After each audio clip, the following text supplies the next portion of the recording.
Finding है। संजीव श्रीवास्तव, मैं चाहता हूं संजीव आप इस पर बोलिए।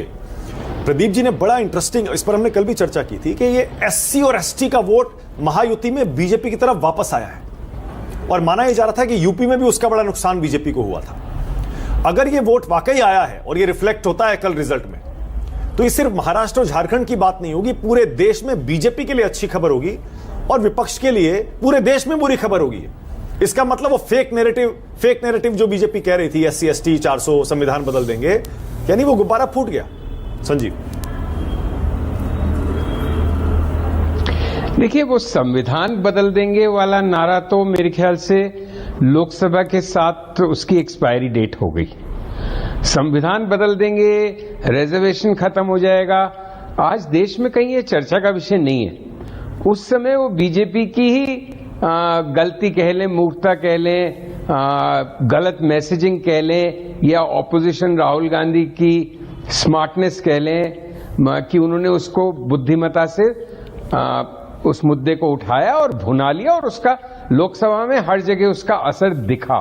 स्पेशली जिन लोगों को आरक्षण का लाभ मिलता है उनके बीच में, और बाकी भी जो कुछ, वो बहुत छोटा तबका था जो संविधान के नाम पे बुनियादी मुद्दा आरक्षण का था। बस मैं सिर्फ प्रदीप गुप्ता जी की एक बात से थोड़ा सा कंफ्यूज्ड हो रहा हूं, या मुझे क्लैरिटी नहीं हो पा रही। दो बातें उनकी थी कि भाई जब आप लोकसभा इलेक्शन से कंपेयर करते हैं तो आप पिछले 10 साल का इतिहास देखिए कि 14 में क्या हुआ, 19 में क्या हुआ। मेरा मानना ब्रॉडली ये है कि जब किसी भी लोकसभा के 4, 6, 8 महीने में कोई विधानसभा होता है तो उसका हम पिछले 5 साल पहले या 5 साल पहले से कंपैरिजन करना क्या उतना तर्कसंगत होगा? यूजुअली वो ट्रेंड्स रिफ्लेक्ट करते हैं 4-6 महीने बाद हुए विधानसभा इलेक्शन में, अमूमन ये रहा है। नंबर 1। नंबर 2, जो बात मुझे कि भाई आपका अगर सबसे ज्यादा लॉयल्टी इंडेक्स जनता में महाराष्ट्र में लगता है, और जो मैं जिस बात से मैं इत्तेफाक रखता हूं कि एक मराठी अस्मिता भी है, एक मराठी सब नेशनलिज्म भी है, और एक एंटी गुजराती फीलिंग भी है महाराष्ट्र में, स्पेशली इस बैकड्रॉप में बना है, उसको ऑपोजिशन ने बनाया और कुछ लोगों को मन में वो बात उतरी भी है। तो उसके बाद, और ये भी बात से मैं इत्तेफाक रखता हूं कि वो गुस्सा काफी हद तक लोकसभा में निकल गया होगा।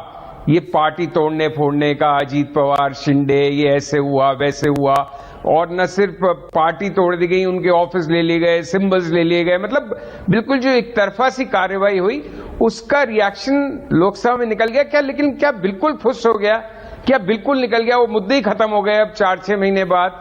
ये सब इस पे एक कंसिडर्ड व्यू शायद, मैं तो इलेक्शन के रिजल्ट्स प्रामाणिक रूप से जब कल आ जाएंगे उसके बाद बना पाएंगे और उसके बाद कुछ विश्लेषण कर पाएंगे, जो बहुत आसान भी होगा, क्योंकि hindsight is the most powerful site. जब नतीजे ही आ जाएंगे तो विश्लेषण भी, उसके तर्क भी मिल जाएंगे।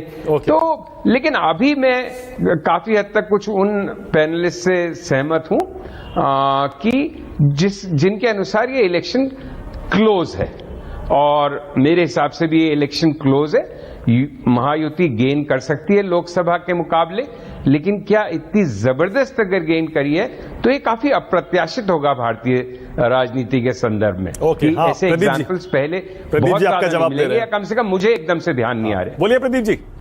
जी, संजीव जी ने अच्छी बात करी। तो पहली बात कि कंपैरिजन 10 साल पहले नहीं, मैं बिल्कुल कतई कंपैरिजन नहीं कर रहा हूँ। वो तो जो हमारे सर्वे में आंकड़े आए हमने तो वही रिपोर्ट करने हैं। उससे इवन 6 महीने पहले क्या हुआ और 4 महीने पहले क्या हुआ, तो जनता ने 4-6 महीने पहले भी वोट किया, तब हमने उनसे बात करी तो जो कहा वो हमने रिपोर्ट किया, और अब जो बात करी जो कहा वो हमने रिपोर्ट किया।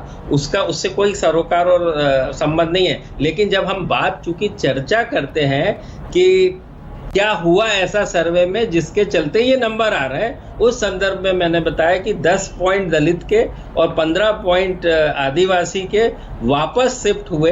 जब वापस की मैं बात कर रहा था तो लोकसभा 24 के दौरान वो उनके तरफ यानी अघाड़ी की तरफ शिफ्ट हुए थे, जबकि दोनों का वोट शेयर 43-44 था, जैसे मैंने बताया रिस्पेक्टिवली। लेकिन सीटों के लिहाज से देखिए लोकसभा की तो 31 वर्सेस 17 यानी ऑलमोस्ट 2/3 1/3 तो मैं उस लिहाज से बता रहा था कि इसका जो पैरेलल ड्रॉ होता है कि जो वोट शिफ्ट वापस हुआ वो उसके इर्द गिर्द करीब पहुंच गया, जो कि सर्वे में आ रहा है, और उसके चलते ये सीटों का इजाफा हो रहा है। ये एक बात। दूसरा, मराठी लॉयल्टी की जो बात है, बिल्कुल आपने कहा कि गुजराती एक बड़ा फैक्टर है, लेकिन सबसे अच्छी और ब्यूटीफुल बात यह है कंट्री के अंदर कि जब भी हम लोग सब चर्चा करते हैं, और जो भी चर्चा और जो मीडिया हाउसेस होते हैं वो केवल और केवल मेट्रोज में ही होता है, केवल और केवल मेट्रोज में। तो ये जो गुजराती की भी जो कहानी और चर्चा है वो केवल नॉट ओनली मेट्रो बॉम्बे में, बल्कि केवल Mumbai which is called greater Mumbai, जहां पे की गुजराती पॉपुलेशन है।